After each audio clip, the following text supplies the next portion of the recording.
Once the most dominant fleet in the Mediterranean, the Italian Regia Marina was a force to be reckoned with, sinking anyone who dared to stand in its way. But how did this once feared maritime power fall from grace? This is the story of the rise and fall of the Regia Marina, what went wrong in the ships that shifted the tides of naval dominance. Established back in 1861, following the proclamation of the formation of the Kingdom of Italy, the Italian Navy was built on high-flying dreams.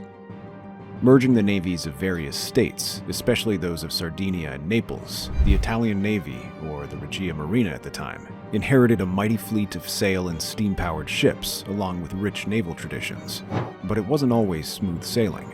The Regia Marina faced significant challenges after unification, including a lack of standardization and cohesion among its personnel, who came from various former navies and often clashed.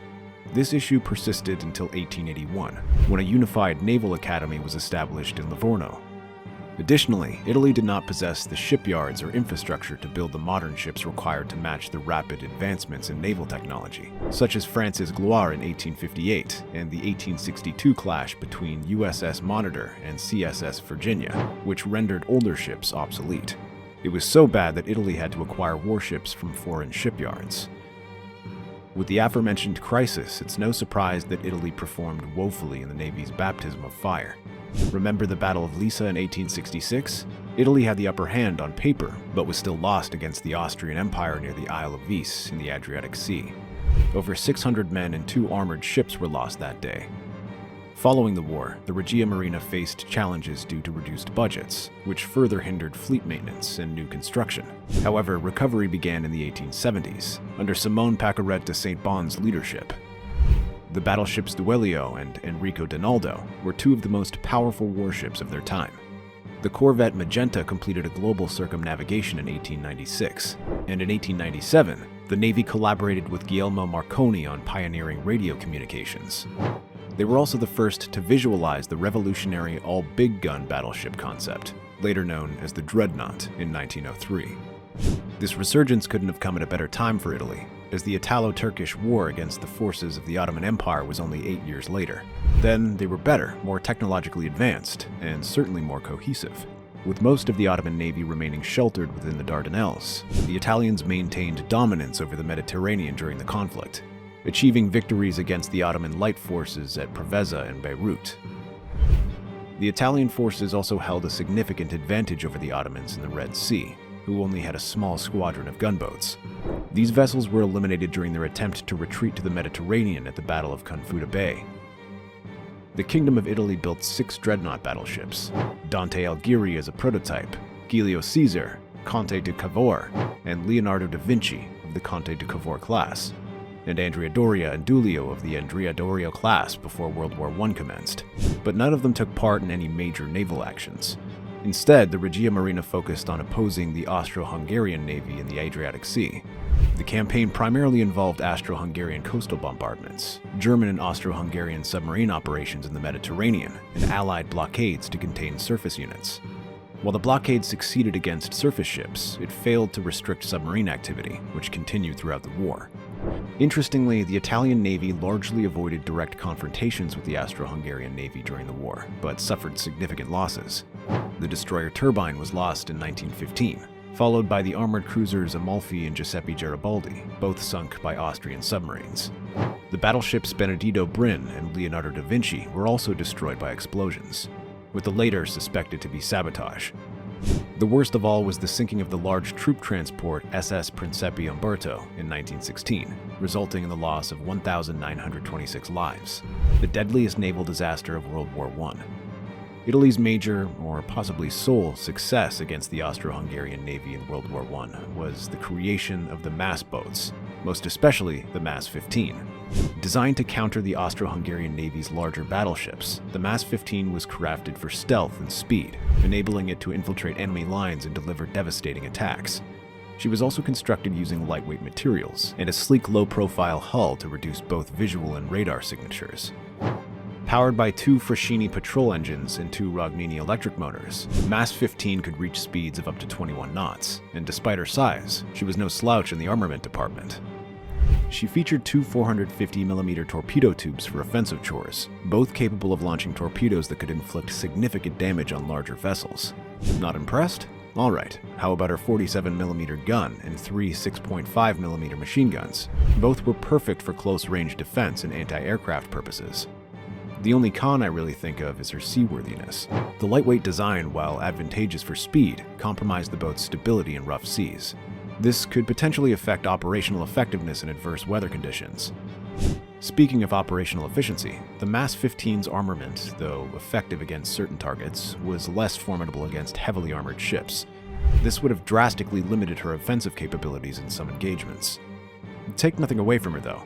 On June 10, 1918, the MAS 15 intercepted the Austro-Hungarian battleship Szent István while returning from a routine patrol near the Dalmatian coast.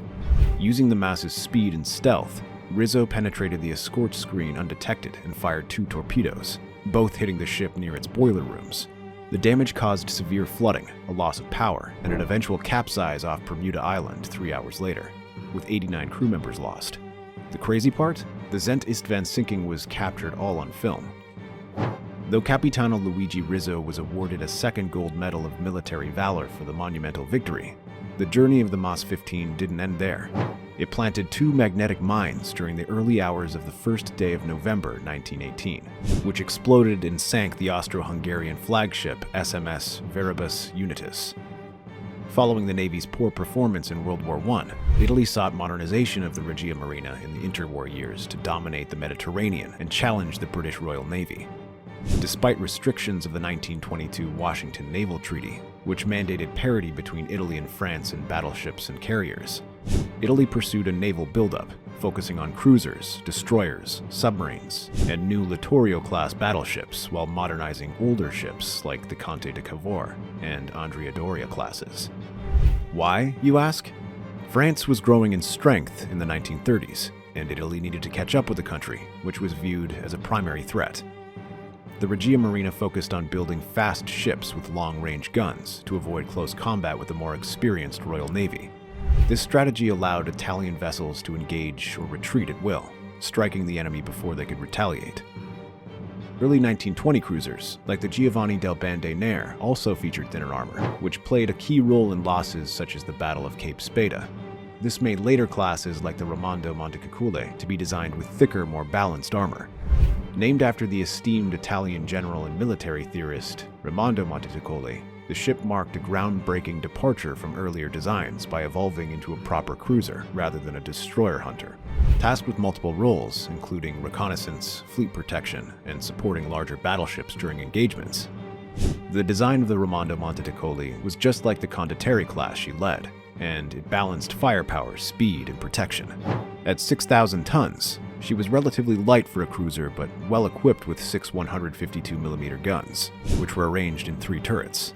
These guns, coupled with a set of 37mm and 13.2mm aircraft guns, gave her significant offense capability.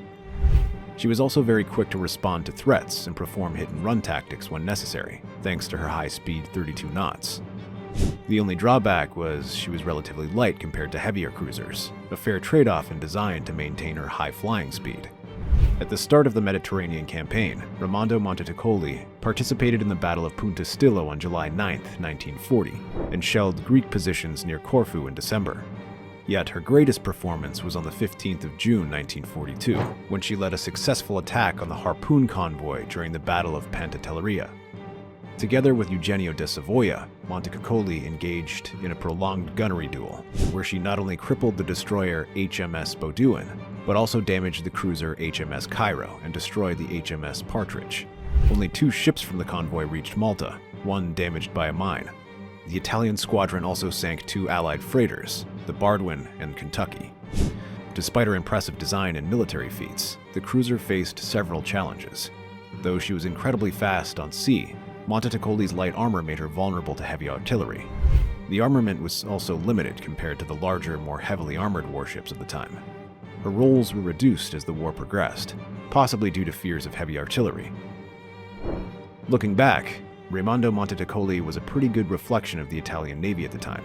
The ships in her fleet improved, but were still inferior to the Queen Elizabeth-class battleships and the Renown-class battlecruisers, both of which carried larger guns and heavier armor. And guess what? The conservative Italian leadership wasn't even helping matters. Despite scientific research on tracking technologies like radar and sonar being conducted in Italian universities by figures such as Ugo Tiberio and Guglielmo Marconi, the figureheads, influenced by Admiral Domenico Cavagari, showed little interest in adapting these innovations. As a matter of fact, Cavagari, appointed Chief of Staff in 1933 and later Secretary of the Navy, outright rejected technological advancements in areas like radio range finders and night combat gunnery control, believing they would create unnecessary obstacles. As a result, the Italian Navy entered World War II with a clear technological disadvantage to the British Royal Navy. Albert Kesselring, the commander of Axis forces in the Mediterranean, noted that the Italian Navy was only effective in favorable weather conditions, struggling to operate at night or in rough seas. Following the German invasion of France, Italy formally joined World War II after declaring war on France and the United Kingdom. Prior to that, though, Mussolini viewed control of the Mediterranean as vital for his new Roman Empire, which aimed to expand into regions like Nice, Corsica, Tunis, and the Balkans. To achieve this, Italy accelerated her naval construction, with Mussolini calling the Mediterranean Mare Nostrum, which roughly translated to Our Seas. Though the Italian Navy suffered during World War II, hands down one of the best performing naval ships in its fleet was the battleship Littorio. Commissioned in 1940, Littorio wasn't just one of the most advanced warships of its time. She was Italy's masterpiece, blending offensive capabilities with strong defensive features. One of the reasons why she was so formidable in the Mediterranean theater was a well-buffed armament featuring 9 381mm guns arranged in 3 triple turrets. These guns had an exceptionally high muzzle velocity of 2,900 feet, or 870 meters per second, giving them a belt penetration capacity comparable to the 16-inch guns of the Iowa-class battleships, which could penetrate up to 18 inches of steel. With a top speed of 30 knots, Littorio was also one of the fastest battleships in the world at the time, allowing her to outrun many of her contemporaries. However, the use of prisoners of war as slave labor led to sabotage in the production of shells for the Littorio's 15-inch guns. This led to inconsistent performances in practice, despite being good on paper. This issue was likely addressed later in the war, after the battles in which they had successfully repelled British cruisers. The ship's performance was also hindered by Italy's lack of effective coordination with its allies and the changing operational conditions in the Mediterranean. Despite their limitations, the Littorios proved to be fairly effective Axis capital ships, regularly engaging enemy warships and causing significant trouble for the Allies. Matter of fact, during the Second Battle of Sirte, Littorio contributed to sinking the destroyer HMS Kingston, crippling HMS Havoc, and damaging the light cruiser Euryalus with her 15-inch guns. More crucially, her presence forced the British convoy to scatter, resulting in 80% of the convoy being sunk by Italian aircraft. On the 19th of December 1941, Italian frogmen planted lipment mines on the battleship HMS Queen Elizabeth and the HMS Valiant, rendering both out of action for nearly 2 years. This, following the loss of the Prince of Wales and Repulse, significantly weakened the Royal Navy's surface strength, limiting its ability to challenge Italy's control of the eastern Mediterranean. That same night, Force K, consisting of 3 cruisers and 4 destroyers from Malta, hit an Italian minefield off Tripoli. 3 cruisers were damaged, with HMS Neptune sinking and HMS Kandahar lost, along with another seriously damaged destroyer. A total of 800 sailors were killed, and Force K was incapacitated, giving the Regia Marina naval dominance in the central Mediterranean. On the back of that success, Italy went on the offensive and aggressively targeted 3 major Allied convoys heading to Malta, resulting in several naval battles, including the Second Battle of Sirte, Operation Harpoon, Operation Vigorous, and Operation Pedestal. Though these engagements favored the Axis, the only significant Italian success was the surface attack on the Harpoon convoy, which was supported by Axis aircraft. The attack sank several Allied warships, damaged others, and left only 2 of the 6 transports reaching Malta. This marked the sole major victory for Italian surface forces during World War II. That being said, I can't help but feel like the Regia Marina operated under a myriad of limitations entering the war. Where do we even start? Ah, yes, the most obvious one. As earlier stated, Regia Marina's ships didn't have any of the advanced technologies like radar and sonar that were featured in Allied boats. This limited Italy's effectiveness in night combat in poor weather. Without these tools, Italian ships could only target enemies if they visually spotted them. And while Italy had modern, fast cruisers with good gunnery range, a lot of her older vessels were either lightly armored or poorly equipped. The fleet even struggled with insufficient crew training due to limited time at sea. To make things worse, Italy's limited access to raw materials hindered its ability to build new ships during the war. Unlike Allied commanders, who had more autonomy, Italian commanders had to consult with headquarters before engaging, causing delays and missed opportunities. A notable example of this hesitation was during Operation Hats, where the Regia Marina failed to use its superior forces. It's a far cry to Allied opponents like the British, who gained a significant intelligence advantage by intercepting German ultra-communications, allowing them to obtain crucial information on Italian convoy routes and schedules. Though the Regia Marina began a lengthy rebuilding process after the war, the armistice with the Allies in September 1943 and the following cooperation agreement left the fleet in poor condition. Much of its infrastructure was destroyed, with ports blocked by sunken ships. Despite this, several naval units survived, though many were in poor condition due to the war and the age of the vessels. Italy would later sign a peace treaty in Paris on the 10th of February 1947, with the Allied powers imposing harsh restrictions on the Italian Navy. These included bans on developing atomic weapons, self-propulsion projectiles, battleships, aircraft carriers, submarines, and amphibious assault units. Italy was also prohibited from operating military installations on Pantelleria, Pinosa, and the Pelagi Islands. The future Navy's total displacement, excluding battleships, was limited to 67,500 tons, and the staff was capped at 25,000 personnel. To worsen it, Italy was mandated to surrender some of her ships as war compensation to the victorious nations. This effectively ended the fearful might of the Regia Marina, one of the most dreaded forces of the Mediterranean. If you enjoyed watching this video, make sure to like, subscribe, and hit the notification bell so you won't miss any of our upcoming videos. But why stop here? Explore our channel for more intriguing exposés into naval history and technology. Thanks for watching, and see you in the next one.